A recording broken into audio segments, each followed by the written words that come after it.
This is the audio commentary for a performance piece by Roussel Mills, Michelle Clément, and myself, Dave Gordon, in which we took images and translated them into digital data, which we were then able to use to produce sound that could be manipulated in a performance setting.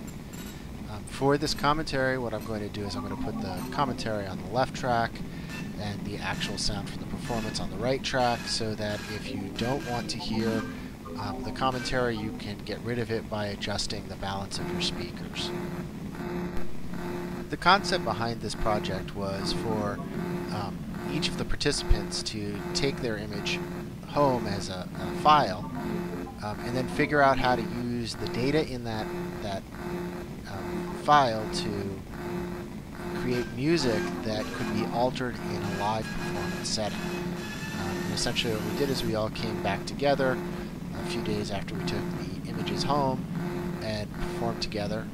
The piece was much more about the process and being able to manipulate it in a live way than actually about producing particularly listenable music.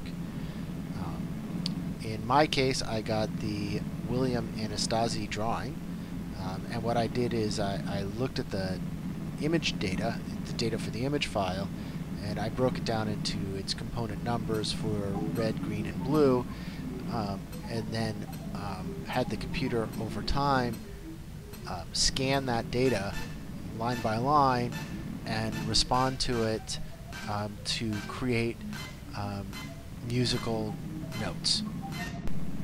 At the beginning of the performance, essentially I played Drop the Needle and picked a random start point for the scan of the data to start. So it's sort of, if you imagine the data, it's listed from first pixel all the way on the left, then all the way to the right of the image, and down, down, and down, and like that. And I was able to pick the point at which the scan would start. Now this is a very random process. It doesn't take very much data compared to the overall volume of an image to create music the way I did it. So it might only scan a few lines for the whole performance. So there's a good deal of unpredictability about it.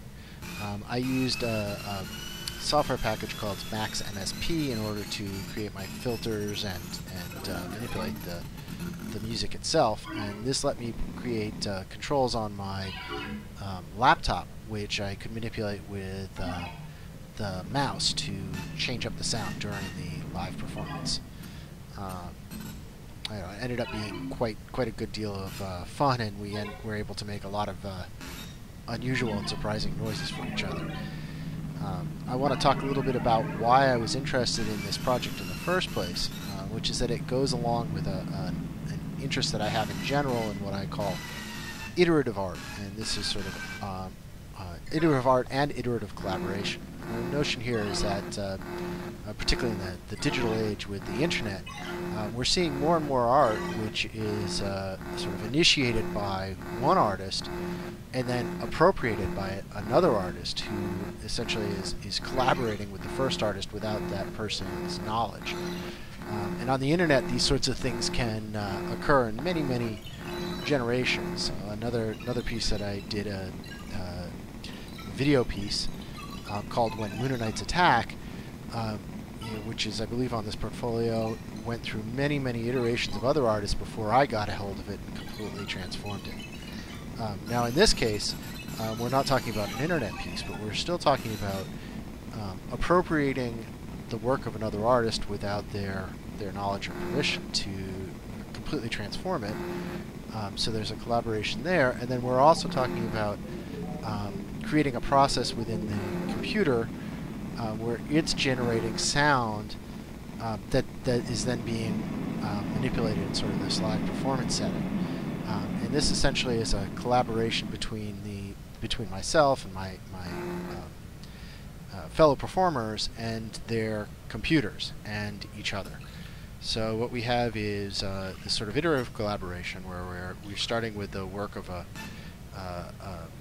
visual artist, taking that work, translating it into the computer, taking that translation, manipulating it further in the live setting, and then also collaborating with our fellow performers. So that's what I mean by iterative collaboration or iterative art.